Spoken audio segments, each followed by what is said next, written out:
अस्सलाम वालेकुम नाजरीन। इस एपिसोड के आगाज में हम देखते हैं कि काई कबीले में फातिमा खातून और हलीमा खातून अपने खेमे के अंदर दाखिल होती हैं। इस दौरान पीछे से ही मलहून खातून भी खेमे के अंदर दाखिल हो जाती है। मलहून फातिमा से कहती, तुम जख्मी तो नहीं हो मेरी बेटी? फातिमा कहती, नहीं मैं ठीक हूँ, फिक्र न करें, अल्लाह के करम से। मलहून कहती, अच्छा अल्लाह का शुक्र है। और फिर पूछती, वो ताजर कौन था फातिमा? फातिमा कहती, मैंने आपको बताया था, इसके बारे में मुझे और कुछ मालूम नहीं। तो मलहून पूछती, क्या वो शख्स तुमसे मोहब्बत करता है? एक ताजर आखिर क्यों अपनी जान को खतरे में डालकर इतने सारे सलीबियों के मुकाबले खड़ा होगा? तो फातिमा कहती, माँ नहीं, आपने ऐसी बात क्यों कही? इसने ये सब अपना कर्ज चुकाने के लिए किया होगा। आप जानती हैं हमने इसकी जान बचाई थी, बस इसीलिए। मलहून कहती, मैं तुम्हारी माँ हूँ, मुझे तुम्हारे दिल का हाल साफ नजर आता है। कुछ अरसे से तुम्हारा रवैया बदला हुआ है। क्या तुम भी उस शख्स से मोहब्बत करती हो फातिमा? इस पर फातिमा खामोश हो जाती है और अपनी नजरें फेर लेती है। तो मलहून उसका चेहरा अपनी जानब करते हुए कहती, इसीलिए तुम यगीत को इंतजार करवा रही हो, इसीलिए आंखें बदलती रहती हो। फातिमा कहती, मैं। तो मलहून उसकी बात काटते हुए कहती, अब खुद को संभालो, तुम जल्द अज जल्द यगीत से निकाह करोगी और ये मामला यहीं खत्म हो जाएगा। तो हलीमा कहती, बस कीजिए माँ, बस कीजिए, आप हमारे साथ ऐसा क्यों कर रही हैं? आप हमें क्यों तकलीफ दे रही हैं? अगर मेरी बहन इसी शख्स से मोहब्बत करती है तो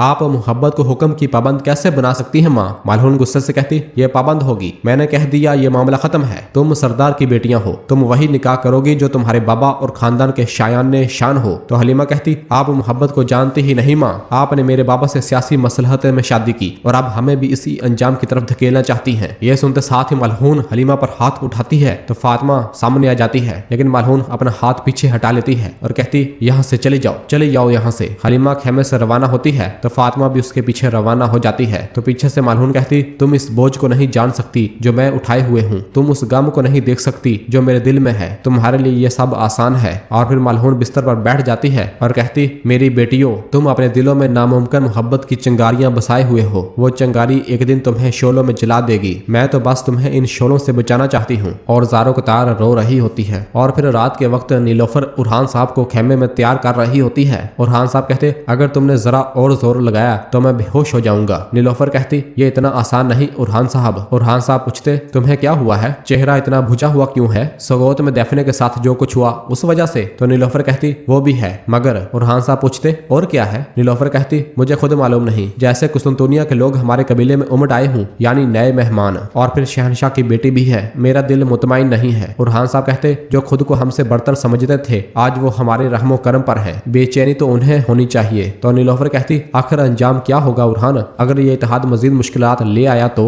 उरहान साहब कहते, ऐसा नहीं होगा, जंगे हमेशा तलवार से नहीं अक्सर सियासत से भी जीती जाती है नीलोफर। मैं बाज़ंतीनी के घरेलू मसाइल में जल्द से जल्द मुदाखलत करूंगा। तो नीलोफर कहती, और मैं भी, कुछ भी हो जाए तुम्हारा साथ दूंगी। इसी दौरान बाहर से बच्चों की आवाज आती है, माँ क्या बाबा अंदर है? हम अंदर आ रहे हैं। यह सुनकर उरहान नीलोफर से कहता, ये क्या है? इजाजत मांगने का एक नया तरीका? तो नीलोफर कहती, हमारे पास आपके लिए खुशखबरी है। और फिर कहती, आ जाओ बच्चों। और उरहान साहब का मुंह अपनी जानब ही करती है। जब बच्चे अंदर आ जाते हैं तो पूछती है, क्या नए कपड़े हमारी बेटी पे जच रहे हैं उरहान साहब? उरहान साहब वापस पलट कर देखते हैं तो उनके सामने एक छोटी सी गुड़िया होती है, उसने खूबसूरत कपड़े पहने होते हैं। उरहान साहब उसे गले से लगाते हैं और कहते हैं, मेरी गुलाब यहाँ आओ, खुश आमदीद। कासम और सुलेमान भी उनके साथ होते हैं। उरहान साहब कहते, ये बहुत जच रहे हैं। तो वो बच्ची कहती, क्या मैं वाकई अब से यहाँ रहूंगी उरहान साहब? उरहान साहब कहते, यहाँ रहोगी, यकीनन तुम हमारी भी औलाद हो, अब इस कबीले की बच्ची हो। तो वो बच्ची कहती, मेरी माँ और मेरे बाबा को मारने वाले यहाँ नहीं आएंगे ना? यह सुनकर कासम आगे बढ़ता है और कहता है, अगर वो आएंगे तो हम तुम्हारी हिफाजत करेंगे। सुलेमान कहता, जी हाँ, हम तुम्हें तलवार पकड़ना भी सिखाएंगे। नीलोफर कहती, जी हाँ, यकीनन मेरी बेटी इस कबीले की सबसे बहादुर बाजियान होगी। और उसे गले से लगाती है। और फिर उरहान साहब, कासम और सुलेमान बहुत खुश होते हैं। जबकि कबीले के बाहर बाज़ंतीनी सिपाही और काई सिपाही अपनी अपनी खुशगप्पियों में मसरूफ होते हैं। दुमरल आगे बढ़ते हुए अब्दुर्रहमान से कहता है, इराज खातून ने क्या तैयार किया है? मैं भेड़िए की तरह भूखा हूँ। बालाबान कहता, जब तक अब्दुर्रहमान हमारे साथ है इराज खातून हमें भूखा नहीं छोड़ेंगी भाइयों। उन्हें देखकर बाज़ंतीनी सिपाहियों में से एक सिपाही कहता, तुम बस पेट भरना जानते हो। तो दूसरा सिपाही कहता, इनके पेट मजबूत हैं लेकिन कलाइयां कमजोर हैं। तो अब्दुर्रहमान कहता, मैं तुम्हारे 2 टुकड़े कर दूंगा मुहाफिज, तुम हमारे मेहमान हो, हमारे कबीले में अदब के साथ रहो। जबकि राज खातून भी उन्हें देखकर उनकी जानब बढ़ती है। बाज़ंतीनी सिपाही कहता, तुम्हारा कबीला और तुम लोग जाओ जहन्नम में, मैंने जो कहा उस पर डटा हुआ हूँ। तुम्हारी कलाइयां कमजोर हैं, कमजोर जो इसके बरखिलाफ सोचता है मेरा सामना करे और आगे मैदान में आ जाता है। तो अब्दुर्रहमान कहता, हम तरबियत या लड़ाई से कभी गुरेज नहीं करते, क्योंकि ये बात है तो अपनी महारत दिखाओ। और फिर इसके बाद वो बाज़ंतीनी सिपाही और अब्दुर्रहमान अपने अपने हथियार सिपाहियों को दे देते हैं। बाकी सिपाही पीछे हट जाते हैं और वो दोनों मैदान में आ जाते हैं। काई सिपाही सिपाही अब्दुर्रहमान को, जबकि बाज़ंतीनी सिपाही अपने मुहाफिज को दाद देते हैं और फिर अब्दुर्रहमान उस बाज़ंतीनी सिपाही की गर्दन को पकड़ लेता है और दोनों एक दूसरे से गुत्थम गुत्था होना शुरू हो जाते हैं। यह देखकर एराज खातून कहती, शाबाश मेरे बहादुर, इस बदमाश को गिराओ। और फिर इसके बाद अब्दुर्रहमान और उस बाज़ंतीनी सिपाही के दरमियान कुश्ती शुरू हो जाती है और दोनों एक दूसरे को गिराने के लिए भरपूर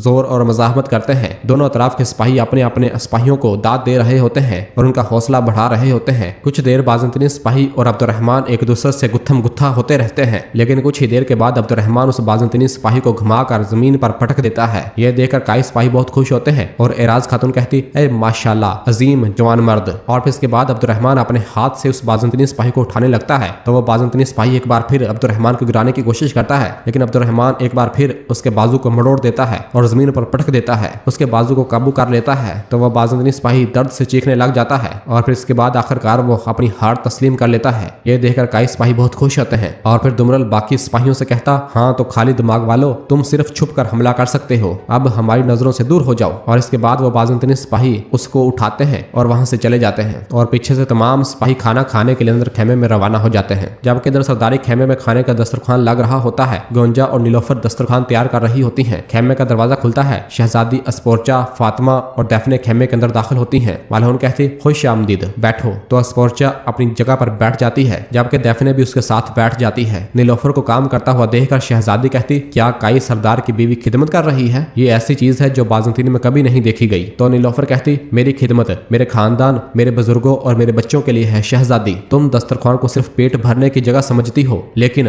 हमारा दस्तरखान दिलों को तकवीयत बख्शता है। हम यहाँ सिर्फ खाना नहीं, अपना दर्द, गम और खुशी भी बांटते हैं। और फिर मालहून कहती, जहाँ जो सरदार की हैसियत है उसकी बीवी की भी वही हैसियत है शहजादी। और फिर इसके बाद खेमा खुलता है और उस्मान साहब खेमे के अंदर दाखिल होते हैं तो सब लोग खड़े हो जाते हैं, लेकिन शहजादी बैठी ही रहती है। उस्मान साहब शहजादी की जानब देखते हैं और उरहान साहब भी देखते हैं और फिर उस्मान साहब कहते, खुश आमदीद बेटी, चले तशरीफ रखें। और फिर इसके बाद उस्मान साहब, मालहून, उरहान साहब और बाकी साहब अपनी अपनी नशिस्तों पर बैठ जाते हैं और उस्मान साहब बिस्मिल्लाह पढ़कर रोटी को तकसीम करते हैं। और फिर उरहान नीलोफर को और अलाउद्दीन आगे गोंजा को रोटी देता है और शहजादी अस्पोर्चा बड़े गौर से ये सारा मंजर देख रही होती है। उस्मान साहब कहते, चले आफियत हो। और सब लोग खाना खाने लग जाते हैं, लेकिन शहजादी नहीं खा रही होती और वो वहां सिर्फ बैठी ही रहती है। उसे इस तरह देखकर उरहान साहब कहते, तुम सफर से थक गई होगी शहजादी, हमारे दस्तरखान से कुछ खाएं। तो शहजादी कहती, दस्तरखान वो जगह है जहां लोग अपने इरादे छुपाते हैं उरहान साहब, आप अपना वादा पूरा करेंगे ना? तो नीलोफर कहती, शहजादी हमारा दस्तरखान बाज़ंतीनियों के मकार दस्तरखानों जैसा नहीं है, आप इत्मीनान से हमारा खाना खा सकती हैं। तो शहजादी कहती, नीलोफर खातून, मुकर बाज़ंतीनियों का काम नहीं बल्कि मकारों का काम है, ये मत भूलें कि आप भी एक बाज़ंतीनी हैं। इस पर नीलोफर खामोश हो जाती है और फिर उस्मान साहब कहते, शहजादी ये अहम नहीं कि कोई कहां से आया है, अहम यह है कि उसने किस सच्चाई के लिए अपना सारा वक्फ किया है। तो शहजादी कहती, उस्मान साहब ये बहुत खूबसूरत अल्फाज हैं, लेकिन इंसान देर या सवेर अपना असल चेहरा दिखा ही देता है। मिसाल के तौर पर उरहान साहब वो कहते हैं कि वो मेरे वालिद की मदद कर रहे हैं, लेकिन मेरे वालिद अब भी आपके कैदी हैं। उरहान साहब कहते, कैदी नहीं, मेहमान हैं, हम आपके वालिद को उन दुश्मनों से बचा रहे हैं। तो अस्पोर्चा कहती, बाज़ंतीनी शहंशाह हिफाजत का मोहताज नहीं है। इस दौरान बाहर से आवाज आती है, क्या इजाजत है उरहान साहब? उरहान साहब कहते, आ जाओ। और फिर खलील खेमे के अंदर दाखिल होता है और उरहान साहब के पास आता है।